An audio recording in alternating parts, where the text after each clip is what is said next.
ვითარება ამ წუთებში საქალაქო სასამართლოში, სადაც სასწრაფო დახმარების ბრიგადაც გამოიძახეს. ამის მიზეზი კი სინდისის ერთ-ერთი პატიმრის გიორგი გორგაძის ჯანმრთელობის მდგომარეობის გაუარესება გახდა, რომელმაც პროცესის დაწყებამდე თავი შეუძლოდ იგრძნო. სინდისის პატიმრების სასამართლო 12 საათზე უნდა დაწყებულიყო, თუმცა ის ამ მიზეზების გამო ამ დრომდე ვერ იწყება. რა ხდება ახლა სასამართლოში? როგორია გიორგის ჯანმრთელობის მდგომარეობა? ნუცა ბახუტაშვილი შემოგვიერთდება ბოლო ინფორმაციით პირდაპირ ეთერში. დიახ თამარ, პირველ ყოვლისა გეტყვით იმას, რომ ზუსტად ეს წუთია განახლდა 8 პირის სისხლის სამართლის საქმის განხილვა. რამდენიმე წამის წინ სასწრაფო დახმარების ბრიგადამ დატოვა თბილისის საქალაქო სასამართლოს ტერიტორია. მათ გაუწიეს პირველადი დახმარება გიორგი გორგაძეს, სინდისის პატიმარს, რომელმაც სხდომის დაწყებისთანავე შეუძლოდ იგრძნო თავი. ამის შესახებ ჯერ სხდომათა დარბაზში გააჟღერეს მშობლებმა, შემდგომ უფლებადამცველებმა.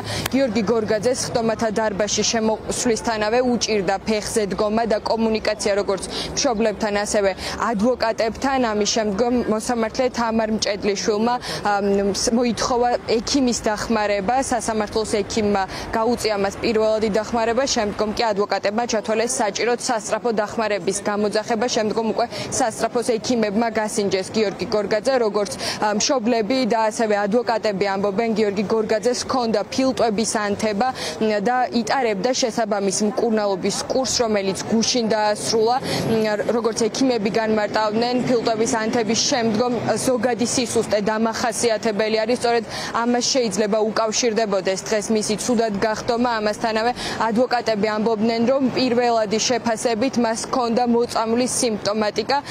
ახლა სხდომა განახლდა, როგორც გითხარით, და გიორგი გორგაძე ჩვეულებრივ ესწრება სხდომას, თუმცა საკმაოდ მძიმე იყო ვითარება და ის სურათი, რომელსაც მედია უკვე რამდენი ხანია ვეღარ ვიღებ თბილისის საქალაქო სასამართლოს სხდომათა დარბაზებში. საკმაოდ ემოციური იყო მისი მშობლების რეაქცია გორგაძის ცუდად გახდომასთან დაკავშირებით. ისინი მოითხოვენ, რომ გიორგი გადაიყვანონ კლინიკაში და ჩაუტარდეს მას შესაბამისი სრულფასოვანი კვლევები.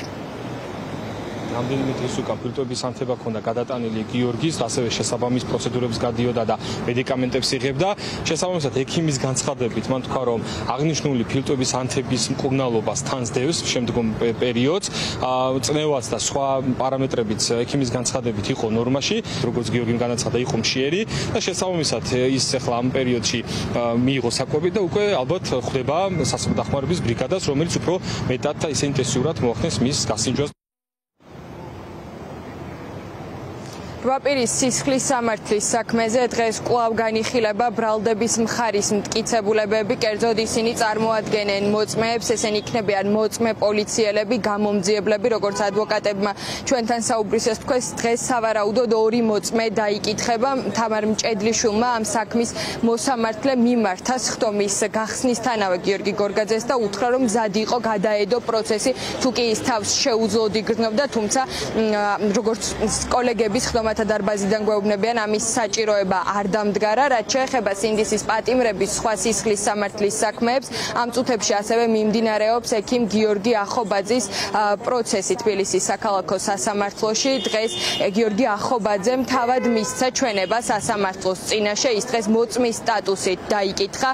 კერძოდ მან ისაუბრა თავის დაკავების დეტალებზე და იმ გარემოებებზე, თუ რა ვითარებაში დააკავა პოლიციელთა ჯგუფმა. გიორგი ახობაძე მან განმარტა სასამართლოს წინაშე, რომ არსებობდა ნეიტრალური მტკიცებულების შექმნის შესაძლებლობა, ასევე პოლიციელებს შეეძლოთ ვიდეო გადაღება ეწარმოებინათ, თუმცა ეს არ გაუკეთებიათ. ამ დრომდე საქმის მასალებში არ დევს არც ვიდეო მტკიცებულებები და არ არსებობს არც ნეიტრალური მოწმე. დღევანდელ პროცესზე ასევე ბრალდების მხარემ დასკვნითი სიტყვა უნდა თქვას.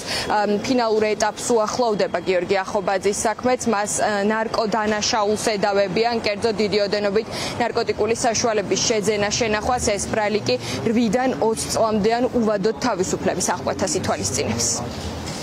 დეტალურად აღწერა ის მომენტი, როდესაც მის ჯერ უკანა ჯიბეში ცადეს ნარკოტიკული საშუალების ჩადება, შემდეგ კი წინამარცხენა ჯიბეში მოუთავსეს საპატრულო ეკიპაჟის მანქანაზე. ასევე არაერთი განმარტება გააკეთა იმასთან დაკავშირებით, თუ რამდენი მობილური ტელეფონი ჰქონდათ ამ ადამიანებს და შეეძლოთ გადაღება, ასევე რამდენი ადამიანი მოძრაობდა და შეეძლოთ გადაღება.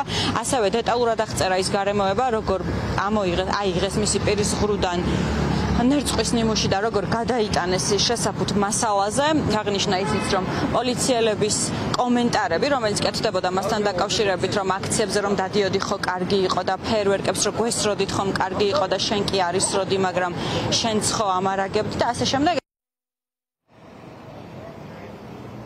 შემდგომი სხდომა გიორგი ახობაძის საქმესთან დაკავშირებით 22 ივლისს ჩაინიშნა. შემდეგ სხდომაზე დასკვნით სიტყვას დაცვის მხარე წარმოადგენს, როგორც ადვოკატები ჩვენთან საუბრისას განმარტავენ, საბოლოო სიტყვით ისარგებლებს თავად სინდისის პატიმარი გიორგი ახობაძეც ამ საქმეს განიხილავს მოსამართლე რომეო ტყეშელაშვილი. საბოლოო და დასკვნითი სიტყვების შემდგომ კი სწორედ ამ მოსამართლემ უნდა გამოაცხადოს გადაწყვეტილება ექიმის საქმესთან დაკავშირებით, რაც შეეხება 8 პირის სისხლის სამართლის საქმეს, როგორც გითხარით, სხდომა განახლდა და ამ წუთებშიც მიმდინარეობს სხდომა. დღეს ბრალდების მხარის 2 მოწმე უნდა დაკითხონ.